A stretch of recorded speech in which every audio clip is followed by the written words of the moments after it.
Welcome in, everybody, to another live session of 410 Sports Talk. I'm James Haskell, along with my faithful compadre, Glenn Martin, and DK in the background, the Puppet Master himself. I'm excited about the time that we have to spend with you guys tonight. Glenn, how you doing, man, off the jump? I'm doing good. I mean, this is honestly, though, I was talking to my wife last night. She puts up with a lot of sports in this house. She puts up with me dominating the big screen with typically you watching basketball. That game last night, right? Oh, I'm watching it, and it's already on TNT. Just watching the big boys talking pregame right now, and I got me thinking, man, we're almost to the end of basketball, and it's just baseball from here on out until football season. So it's got me a little down in the dumps in the sense that I got to fill my time. Now the Orioles are on a heater right now, so it's not bad watching the O's, but they're not ready to compete just yet. We got the baby birds of Baltimore who aren't ready to step up to the big dogs yet. So they're not getting my attention quite like they normally do because of the fact that they're, still rebuilding. They're still not. So I'm starting to look ahead a little bit, and I'm going, man, this football season can't come quick enough, Jimbo. Yeah, you know what? I'm with you. I'm really excited for this season coming up and expecting Lamar Jackson to quiet a lot of doubters. What? I'm not a big Marvel guy, Glenn, but isn't there a part when whoever Thanos, isn't that his name? Mm-hmm, yep. He dissolves 1/3 of the universe or something like that. Half of all living creatures. Yep. And so it's like, isn't there a scene where he sits down and there's nothing around him? There's no one around or something. Yep. I imagine that's what, in my mind, that's what Lamar's gonna do, and there's no haters anymore. This season it's just gonna be him. No, what else do you say when he comes out and he imagine if he makes a Super Bowl run and we win a Super Bowl this year? Just imagine that, how dark it would go. You know what I mean? As far as anything would, Jackson. But I don't know if it would ever. The criticisms will ever stop. I mean, I think it would have to take even more than just one Super Bowl run. I mean, they're going to find a reason. Well, it's only because of this. It's only because of that. He's just a lightning rod for haters, it seems like. And we see it in our Lamar comments. alike, man. We're just lightning. Right, yeah. Exactly. I mean, we see it in our comments all the time. I actually found myself getting into it with someone who was trying to explain to me why Dak made the top 50 over Lamar Jackson, and I cannot understand it other than hate. I mean, that's the only way, because if you just look at if the eye test is what you want to go with, it's not close. Lamar Jackson is obviously the most spectacular player as far as just putting those wow plays together, in the league. And then if you look at the numbers, other than passing yards, which we all know, I mean, it's useless. Quarterbacks are great on third down and red zone, and getting in the end zone, it doesn't matter if you get it to the red zone if you can't push it into the end zone. So other than yards, he dominates Dak Prescott in every category. So I don't understand why they still consistently put him above Lamar Jackson, him and others. I mean, I still don't understand the Deshaun Watson love and why he constantly just gets written in above Lamar as well. I get he had a lot of college accomplishments, but as far as the pros go, he's not even close to Lamar's accomplishments. So, but I don't think that we will see this criticism ever die down unless the run is something insane and we wins 2 or 3. Man, that would be incredible and extremely difficult to do, of course, in the NFL. The other thing I want to mention too, before we dig in, we're going to do some unique things tonight, which I'm excited about. But one of the things I want to mention for you guys that are on here early is that I just posted it on our Patreon that, once a month for those of you guys that are patrons, you have the opportunity to provide us with show ideas, and then we'll shout you out when we make that show based on your idea. So you can give us 2 episodes a month that will either turn into an episode or turn to a segment on our live show. And I think that's pretty cool. I've seen some of you guys turning in some ideas. Literally just saw it right now. I think it was Adams James Ring just sent over a message with a show idea. So we appreciate that. The other thing too is that we have our exclusive video that we put out once a month to you guys, and to our patrons as well. So feel free to participate in that. It's a lot of fun. Get to know us a little better. We get to know you guys a little better and connect with you, and we look forward to it. But tonight, Glenn, it's going to be fun. You know what? I'm going to use this word. We're going to get a little more intimate with our fans tonight. That's right. You heard it. This is a PG show, Jimbo. This is a PG show. You're right. But what I mean by that is simply this, guys. We want to open the forum up to you guys, where we want you to participate and feel like, this is a show that you can have some fun with as well. Mm-hmm. So we want your questions rolling in hot and heavy off the press. Mm-hmm. And Glenn and I are going to go at them. Yes. So we're really excited to do that. Billy Seal says, light a candle. Yes. Well, that's right. We're doing that kind of intimacy, but yeah, I like Nick Glover says it's best Ravens channel on the planet. Hey-o. Appreciate the love, Nick. Thanks so much. So let us know. Hold on a second. The planet. He didn't say the United States. He didn't say Maryland. Did I say the U.S.? No. I'm just saying, how cool is that? He said the friggin' planet, Glenn. That's right. Yeah. Best of the best. Hey, best in the business, baby. That's right. Don't forget it. Appreciate it, Nick. Thanks for the love. Yeah. Okay. So the question's already starting in. Bradley Hahn says who's going to be the sixth receiver? That's been really a big question here. Yeah. And also, are they only going to keep 6? Or are they going to extend that and try and go with 7? But let's operate as if they're only keeping 6, which is the history. If you look at how they broke camp before, it's typically 6, sometimes even 5. But I haven't seen 7 break camp. So let's operate as if they have 6. I think we all agree the top 5 are pretty much locks, and that's Hollywood Brown, Sammy Watkins, Devin Duvernay, Tylenol Wallace, which we had to make sure people know that we understand his name is not Tylenol. That is a nickname that we've tried to get going here. I think James was the first to think of it. But we understand his name is Tylen and not Tylenol. Yes. But when we hear us call him Tylenol, it's because we think it's a cool nickname. And he's going to be handing it out to the defenders. That's right. There you go. Yeah, exactly. So we got Hollywood. He ain't pulling Watkins. A Sharpie out of his sock. He's pulling Tylenol PM out of his socks. PM. Had to add that in there. Yeah. We got Duvernay. We got Bateman. Obviously, he's not going anywhere. We got Wallace. So I see 5 locks right there. Okay. So the one spot is going to be up to Boykin. It's going to be up to James Prochet. Who else am I forgetting, Jimbo? Benjamin Victor. Yes, Ben Victor. And what's his first name? Deion Kane. Deion. Yeah. I want to say DeAndre. Yeah, Deion Kane. And I think there's a couple other guys on the roster. I think is Jalen still on the roster? Yeah. But we don't consider anyone beyond those as true contenders right now for that 6th spot. Now, all that, of course, can change if there's a big breakout at camp or a big preseason showing. But right now, it looks like Boykin, Prochet, Ben Victor, and Deion Kane are competing for that last spot. To me, this is a tough one. It's probably the toughest position battle that I see going into camp. That and cornerback, as far as that back end of the rotation there and back end of the roster. It really comes down to what they value, in my opinion. Do they value the upside, the potential that being 6'4" and 225 brings you, with also having the straight line speed that Boykin showed in his combine performance, right? But hasn't necessarily put it all together. Now, of course, there were some recent videos circulating about times that Boykin was open and was able to, get separation and wasn't targeted, wasn't thrown the ball. So the question is there a lack of trust between him and Lamar? Is this a lack of trust from the OC where they don't draw up plays for Miles Boykin and he's always going to be the 2nd, 3rd, or even 4th option on a play? But regardless, he hasn't had the production anyone was hoping for. So do they want the potential, or do they want to go with Prochet, who they look at, who brings value as a returner, as well as untapped value, really haven't given much opportunity on the field, where Boykin's gotten a lot of snaps, not a lot of targets. What do you see? And then, of course, Ben Victor and Deion Kane, who are the futures and have been with the team for a little bit, but haven't done so on the field yet. What are your thoughts right now on that 6th spot? Man, this is a tough one for me. I've been waffling back and forth, just wavering. I feel a bit like Dwight Schrute, and I'm sitting right on the fence. But I'm going to give you a definitive answer here. I'm going to go with Miles Boykin.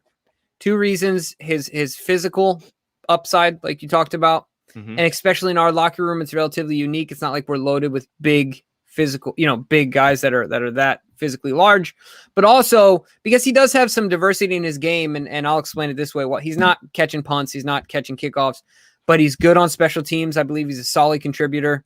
And also his ability to block, I think is valued, much more on this team than any other team in the league. And so I think those two things keep him on the field, keep him on the roster as the sixth guy. But you know what? I'll say this too, Glenn. I'll go further on a limb, and I know we've bashed him. Mm-hmm. But if there's one guy that my jaw wouldn't hit the floor if he broke out this year, it would be Miles Boykin. Based on what he did in college, and he was, you look at his senior year in college, he looked like Calvin Johnson out there. Yeah. I mean, some of his highlights, and you're like, this is Miles Boykin? Where is this guy, right? Yep. Now, I'm not saying he's going to be that dominant, but I think that, along with the combination of the coaching staff that's in, I think they can really reframe his mindset, his psychology, and help his confidence, and then also obviously increase his skills.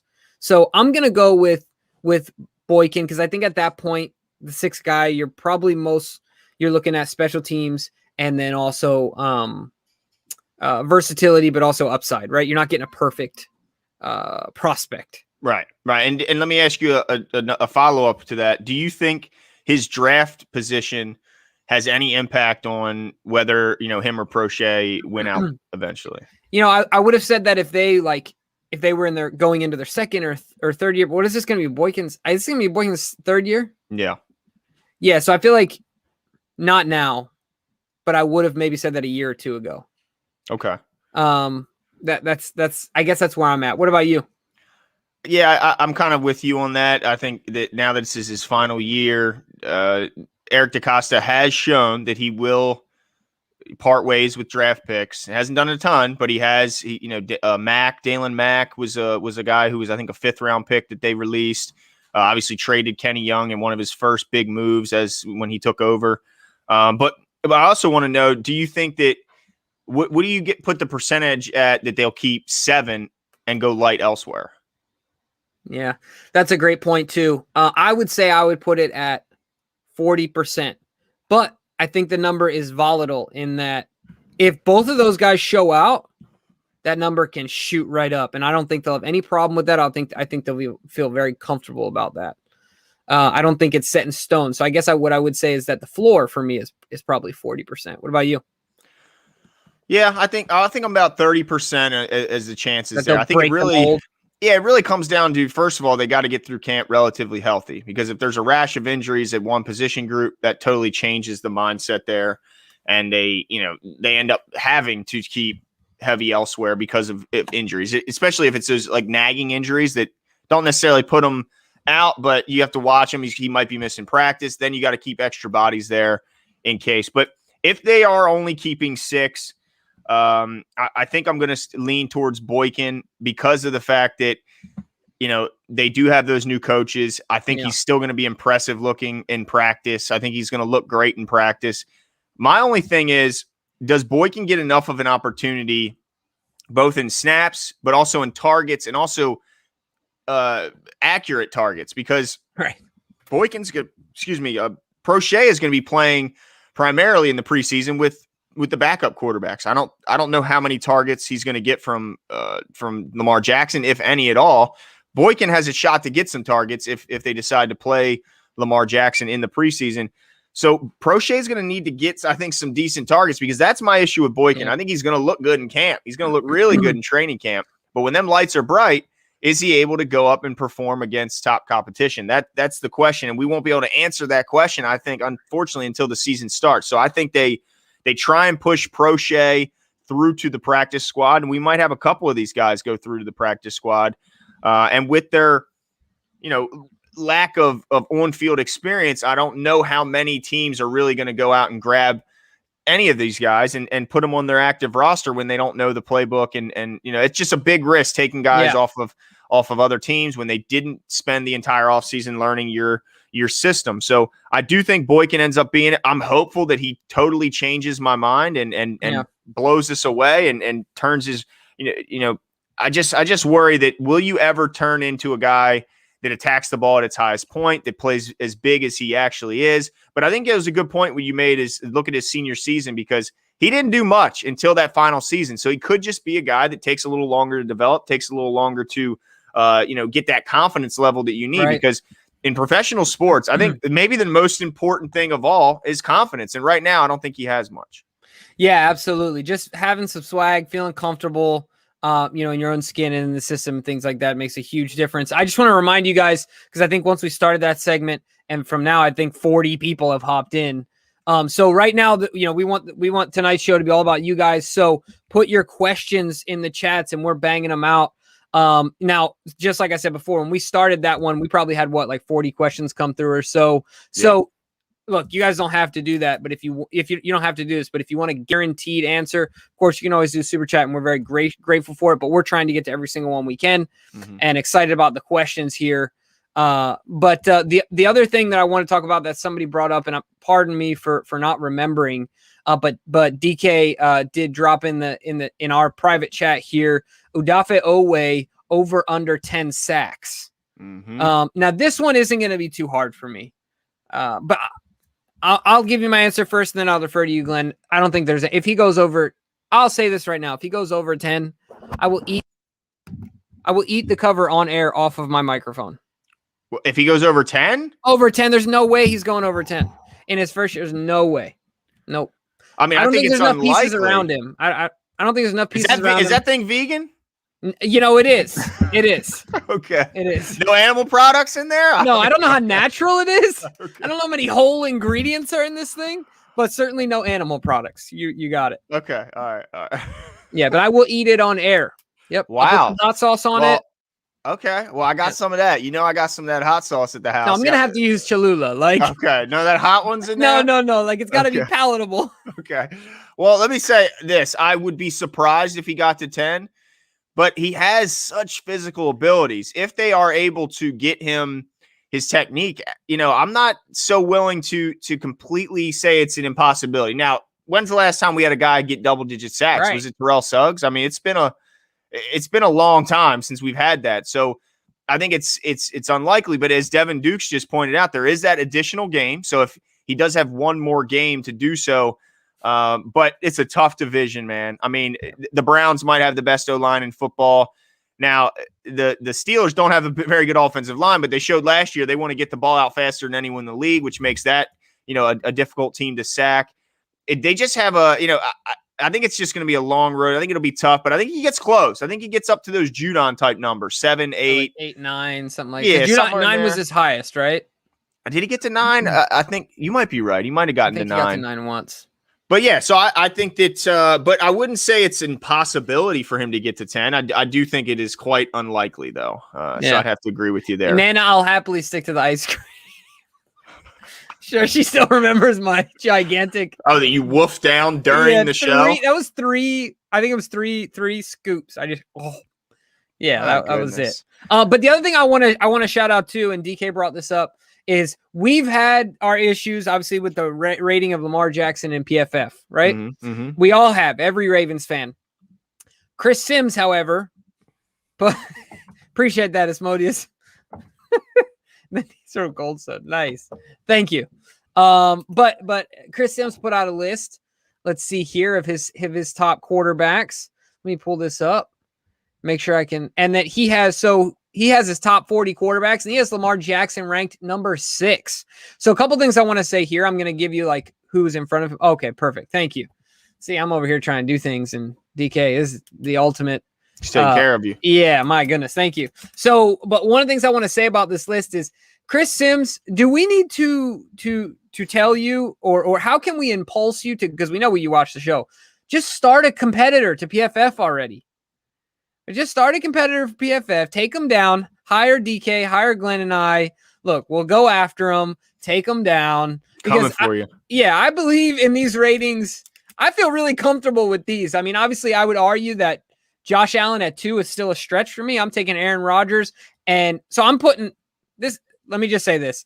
I understand Patrick Mahomes number 1. I don't like Josh Allen number 2. I'm okay with Aaron Rodgers number 3. I don't like Deshaun Watson at 4. I'm okay with Russ at 5. I think Lamar on this list should be somewhere between 2 and 4. Mm-hmm. I think he should be ahead of Russ. I think he should be ahead of Watson. I can understand the argument with him being behind Allen just because of last year. And obviously Aaron Rodgers. Yeah. But if it were my list, this might sound crazy. Based on last year, I'm putting Aaron Rodgers over Patrick Mahomes. And I know that sounds crazy, but I don't think Patrick Mahomes just gets a automatic number one in my book.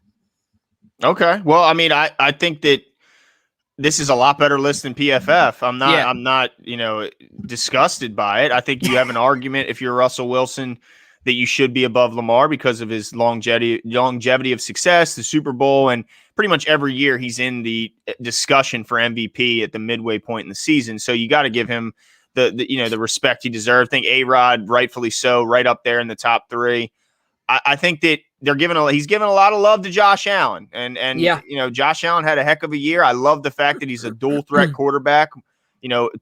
Really second only to Lamar Jackson, in my opinion. When you look at what he's done on the ground, especially in the red zone, he's a horse, and he'll look to run over guys. So I don't have I think you can at least make an argument as to why you would like him up there. But personally, I still think he should be one spot behind Lamar Jackson. So if this was my list, I would put him no lower than 4 because Deshaun Watson. You can't put him behind Deshaun Watson. You can't, right? It makes me insane. I think that people really love Deshaun Watson. He's a good player, but I mean, I just don't know what they see. I guess a lot of it is they're just blaming the coaching staff and the front office for decimating the team, which they have. But I mean, I don't know. I just don't know what he's done in the league that deserves him being over there. If you look at team success, individual accolades, it's not up to where Lamar is. But I do respect Chris Sims. I know that not many people, if any, watch more game tape on all these guys than Chris Sims. So, and he's of course a former NFL quarterback. So you got to give him. And he was beating the drum on Lamar super early. I mean, super early, just like super early. He was the one saying he needs to be drafted when he was coming up, and people were saying he should be a wideout. Not Chris Sims. And also, he was the first to say that Blake Bortles was hot garbage when everyone else wasn't willing to do so, even when they were doing well because they had such a monster team around him. He was the first, and that's obviously shown to be the case. Well, Glenn, let's hold this. Let's keep this up here for a second because DK brought up a good point. What do you think about the other guys in our division? Let's open up the scope a little bit. So we see the Lamar ranking. We spent a lot of time on the PFF one and the ones of note here, especially with Sims. But so he, just to break it down, of course you can see it here, but he has Baker at 13, Joe Burrow at 17. Ben is 22. I like it. So where are you at with the rankings? Do you and then let's see, isn't Case Keenum a Brown? I think he is. Yeah. He's rounding. He's the caboose here at 40.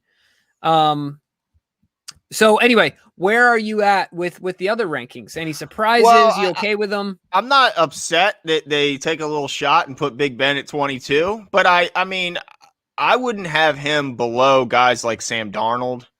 I'm not putting him behind even Cam Newton because I do think that, he's still going to churn out really good numbers. I mean, they throw it so often. I know they have a different, they're going into the season with a different offensive, outlook. They're not trying to neglect the run game like they did. And I think drafting Najee Harris certainly helps get that going, get that part of the game going. But I'm not thrilled with Big Ben being that low. If I was a Steeler fan, I know I'd be pretty hot about that. I mean, to put him behind Sam Darnold at this point and what Sam Darnold's done, that's a kind of an insult to the first ballot Hall of Famer. Even though I'm happy to see a Steeler down there, I'm not, arguing for it. And also, pretty crazy that Carson Wentz is in front of him after last year, right? Yeah, like how's Carson up there? I mean, you're getting a guy coming off a serious knee injury and Joe Burrow in front of him.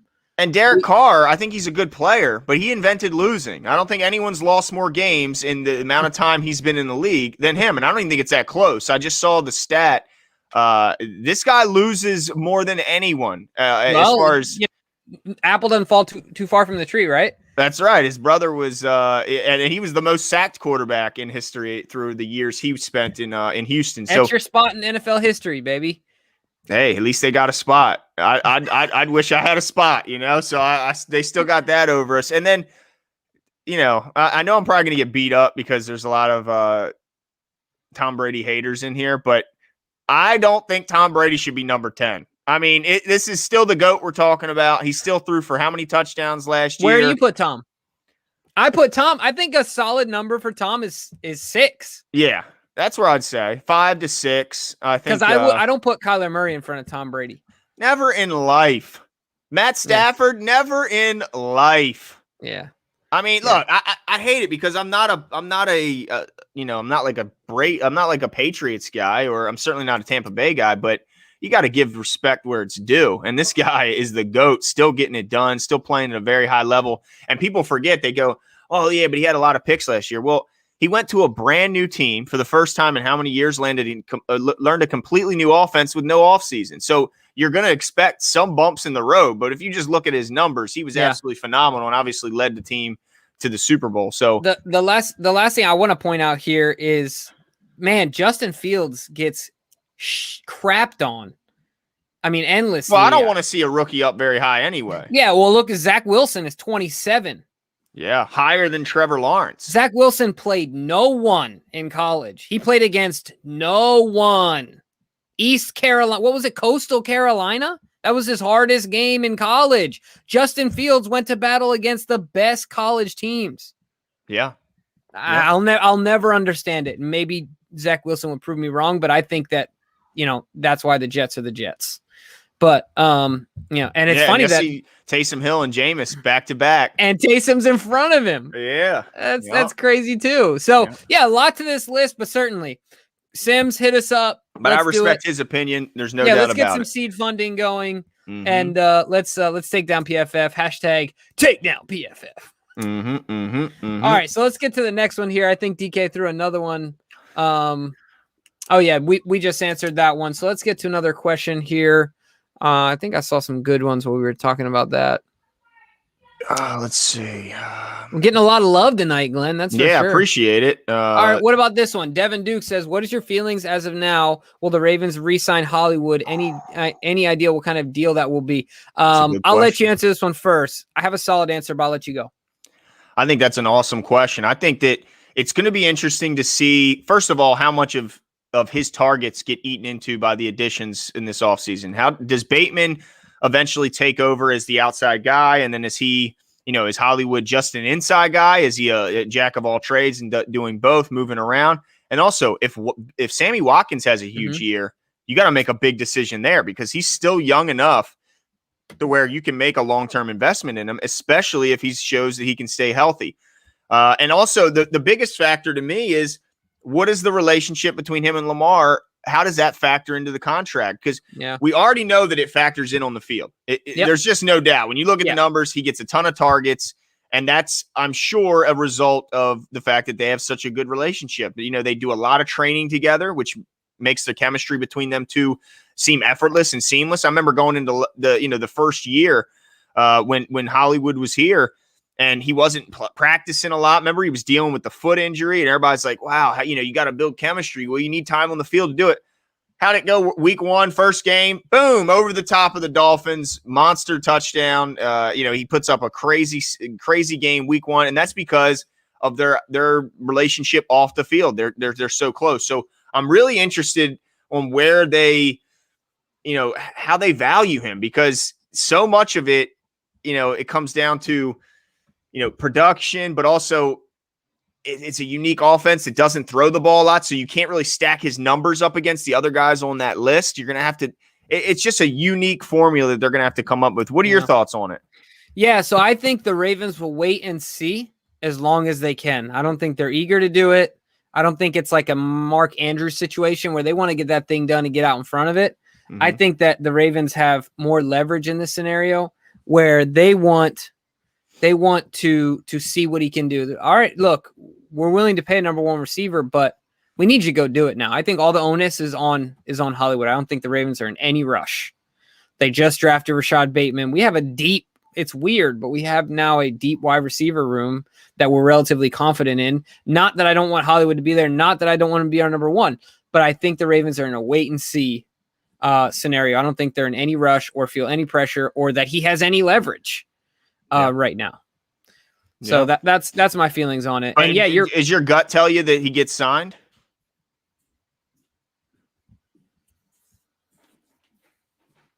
You're looking up. You got to look down at your gut. Yeah, but I'm thinking. This is my think bubble. You know what I'm saying? And by the way, somebody said I had rolls earlier. You know what? I'm not in the best of shape, but I'm skinny fat. Okay, I'm not in the best of shape, but I don't look No, you don't. I don't have roles. I just am not the best quarterback. But anyway, and I saw that comment multiple times from the same Messed up, dude. I think he's trying to hurt my feelings, but okay. I'm not pulling out the LL on let camera. Let me say this but, on air. I would bet, based on our builds, I probably got more roles at this point than Glenn, and I'm not even kidding because I eat some rice and I just get a roll. Just how it goes for me. So yeah, you're doing anyway, all right. Sorry, but so what does your gut tell you? Do they eventually I think it gets done him? because I think he'll have more value based on his relationship with Lamar.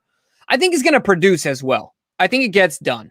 I don't think it's going to be a groundbreaking deal by any stretch of the imagination. And there's a chance that it could be a shorter extension.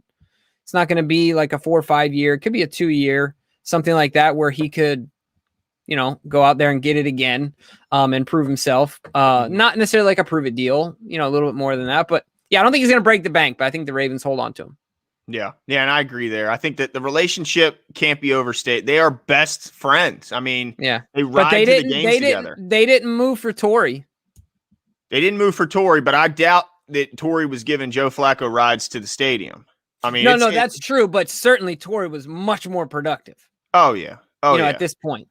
Yeah, he was, but let's not act like Hollywood isn't the most productive receiver on this team, and he definitely is. And I mean, he actually I think was a little bit more productive, I think numbers wise, than even Mark Andrews was last year. I think he led our team in receiving. So I think they had the same amount, same exact number, didn't they? But not different number in targets. But I think they ended up with the same amount of receptions. They might have, yeah. So he's still extremely valuable. And this year, I think we're both expecting a big season from him. Yeah. So we'll see what happens.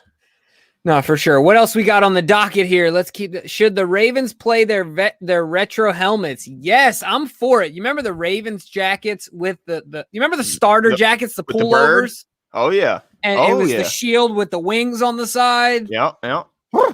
Yeah, man, that gets me going because it makes I remember looking at Saragusa and remember his face mask came all the way down to here, like it covered his whole. It was sternum. Yeah, you know what I mean? He had no neck. His belly was just hanging out, like with the black trunks, the white shirt, and then the retro helmet.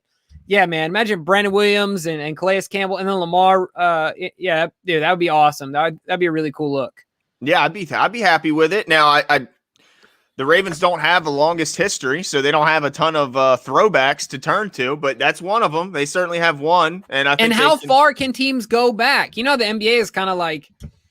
They've started going way back, right? Like the Lakers pulling out the Minnesota Lakers uniforms and stuff that. Yeah. And things like, but I don't think the Ravens can go old Baltimore back Colts. To the Colts. Yeah. I don't think the Indy might have something to say about that, which I know like my dad and other older fans are still not over the fact that horseshoe isn't in Baltimore. But let me ask you this, though, Glenn. I saw that rule, but does that mean so they can wear alternative helmets? Can they wear because the Ravens don't have a white helmet? Could they do a white helmet theoretically then at this point? I've seen some mocks or some designs thrown around social media that look pretty cool. That would be slick. I think that would be cool. I guess the question is, do they have to send all design ideas through to get approval? I'm not sure. Exactly how that works, but yeah, I think that it'd be cool to see some creative, uniforms coming out. And then on top of that, I know this is all business, right? Like at the end of the day. So if teams have to, if they're doing this 4, 5, 6 games out of the year, think about the cost of all those helmets. And then because helmets don't sell like jerseys sell. No. Right. So if it's just helmets and you're keeping modern jerseys or something like that, how do you monetize that as well? So that'll be interesting to see how many teams do it, how many teams don't. Because I think at the end of the day, it's more about the fans in that scenario than like a retro jersey would be. Yeah, and I think you're right. That's a good point. If you sold retro jerseys, they would sell to the fans as well. Like if you wore retro jerseys, fans would want them. There's not a whole bunch of people lining up to buy collecting helmets.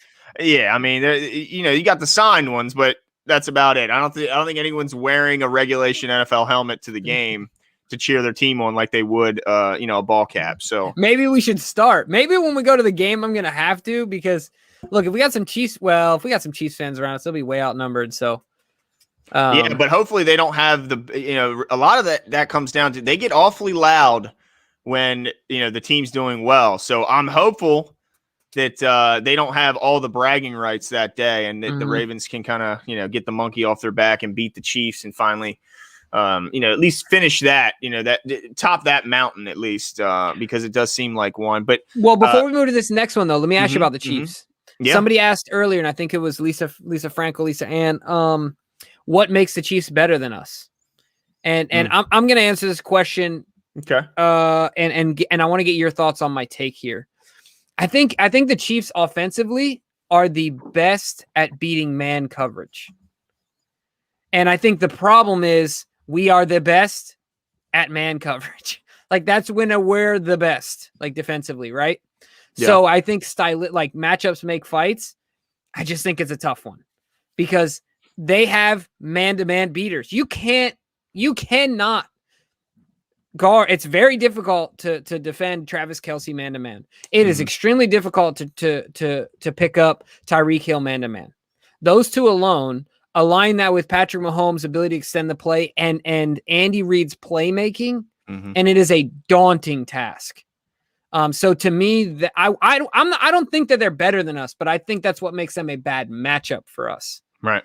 Because I don't think anyone's better than Ravens, even when we lose. That's right. They just got lucky. Yeah, that's all it was. I think that's an excellent point, though. It's a game of matchups. I mean, it's the same reason why you can't look at, one game and say, well, they beat them and we beat them, so we're better than that. Yeah, it doesn't work that way. Triangulation is not a thing.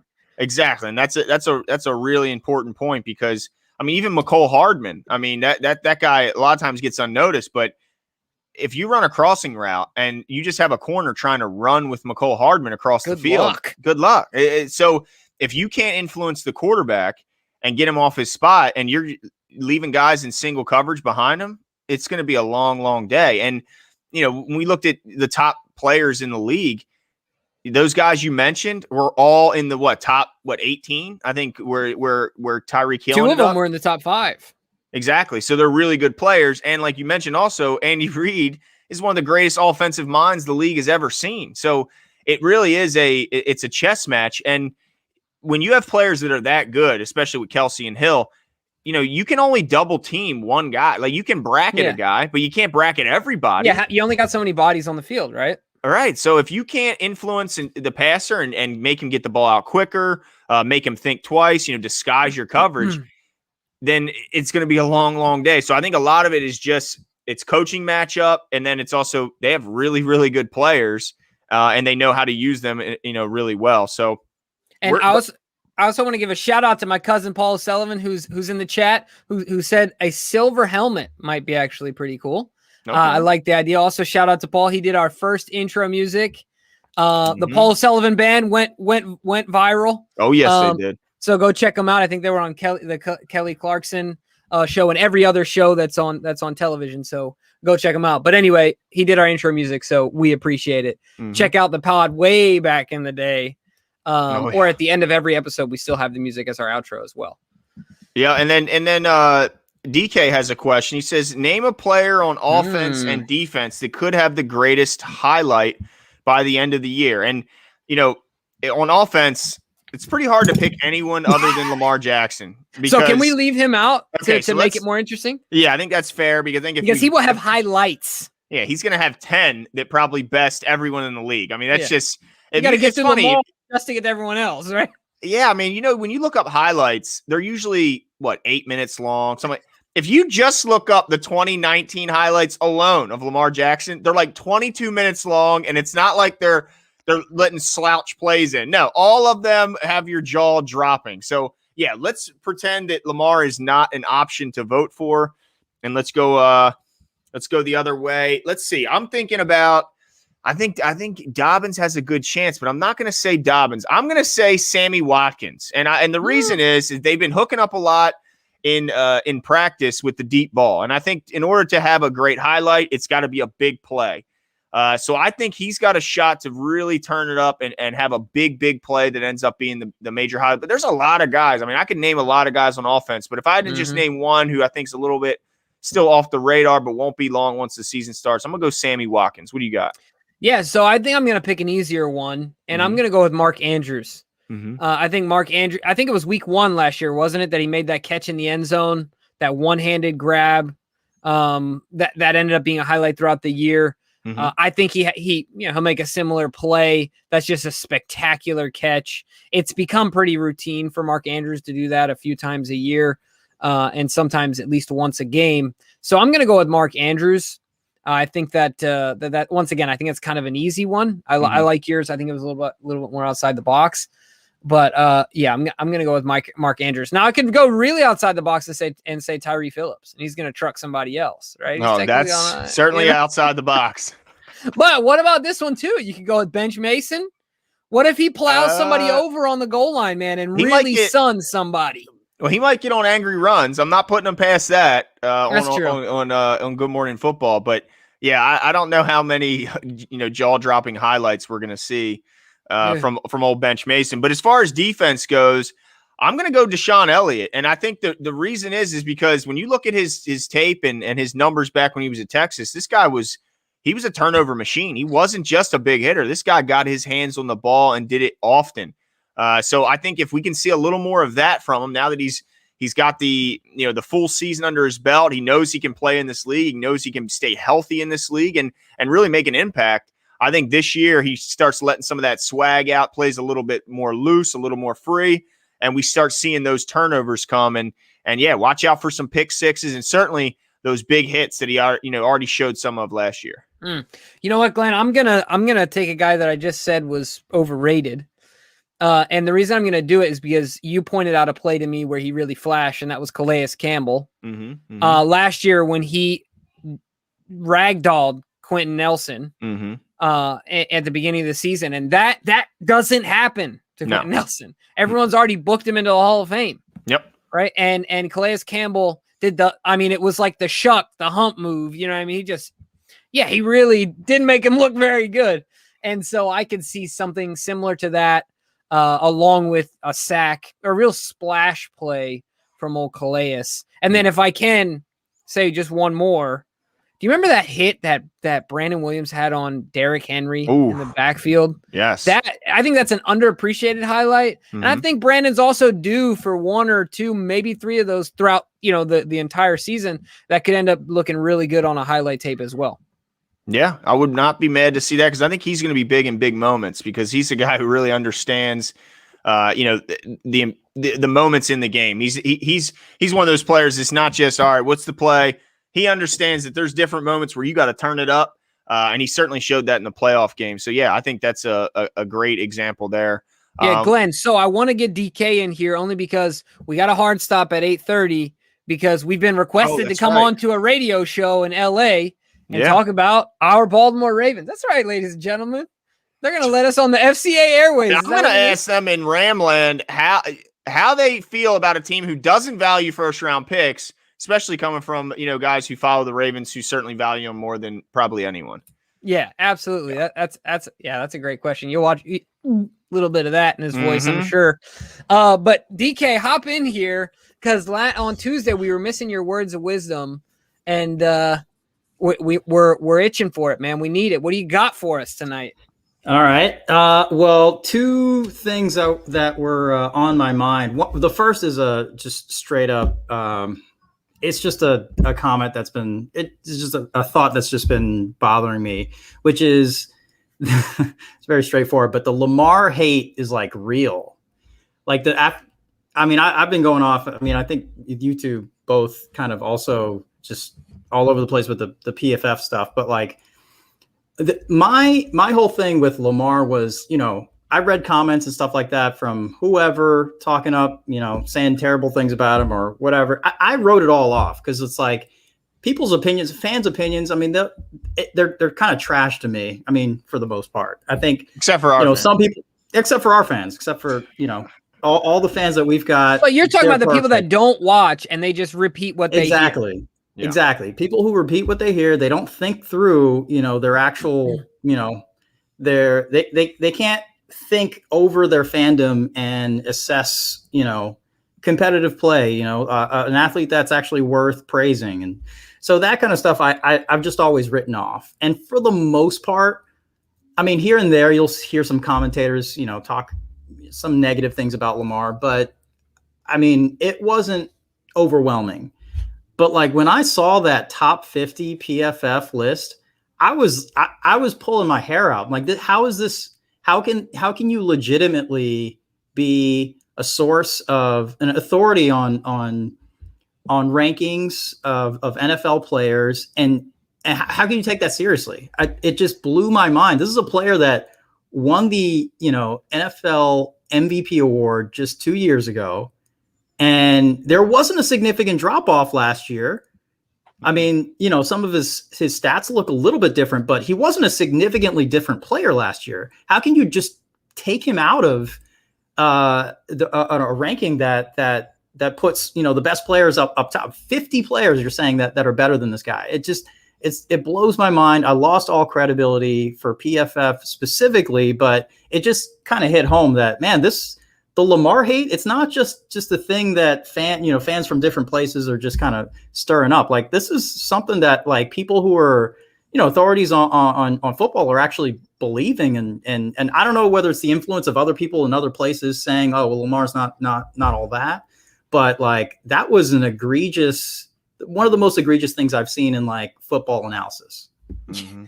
Yeah, no kidding. And there's really it's difficult because one is at a loss for words. Right? Yeah. Like, what do you even say? Because you can break it down and splice it in so many which ways.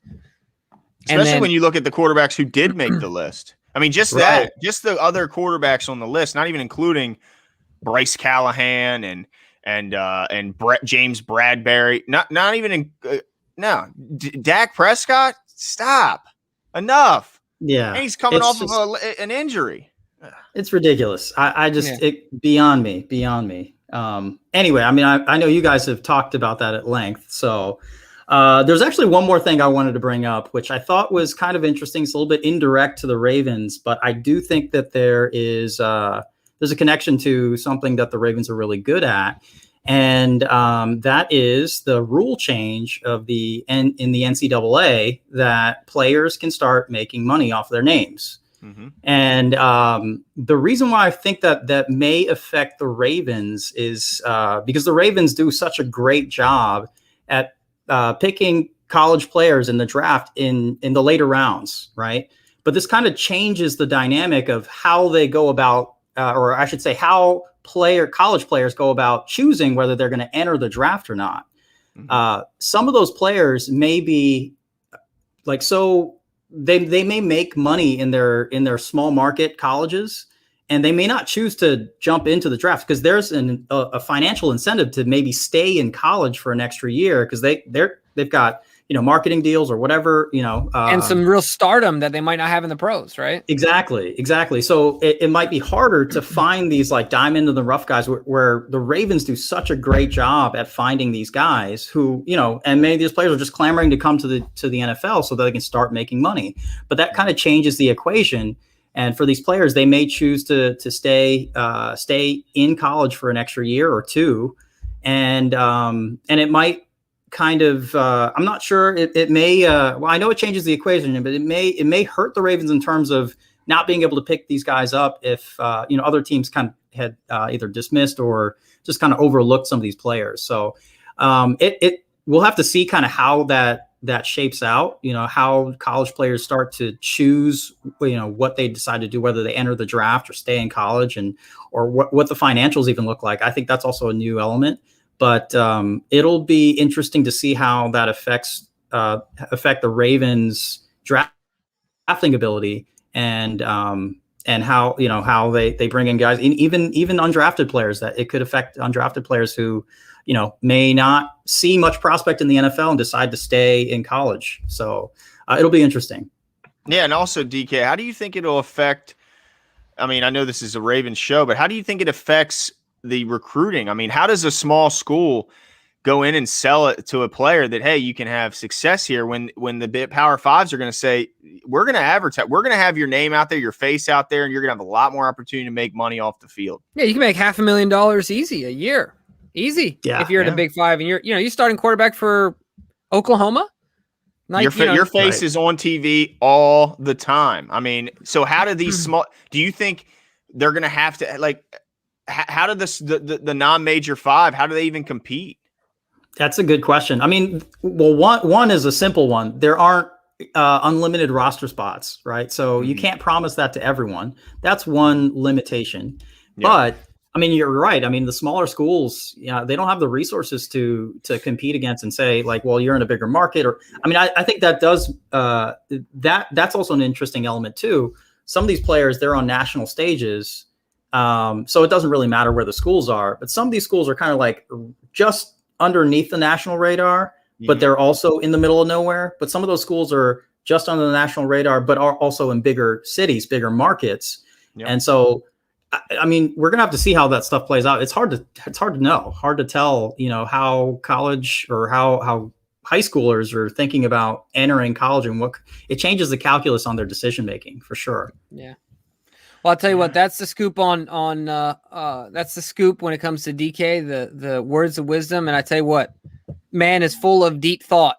So we like it, we appreciate it, and we know the fans love it as well. And DK, they're not thrilled with your bed making. Apparently, I think it looks great. You got to remake your bed apparently, but they like the flag.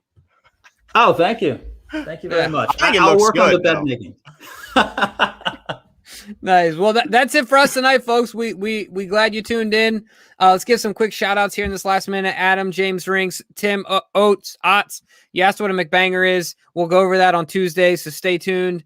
Glenn, you got to eat a McBanger on air, it sounds like. Let's see. Nana Rave always in here. I didn't see Don C tonight, but we always see him on Tuesdays. Lisa Frankel, Lisa Ann, Birdland, Living Legend, who probably had the best chat of the. He said hate is confused admiration. I like that. I like that. Adam 78, Sean Rotten. Shout out to all you guys. We appreciate it. Go check out DK's articles on Patreon. It's $1 a month. Enjoy them. And we'll talk to you guys soon. See you.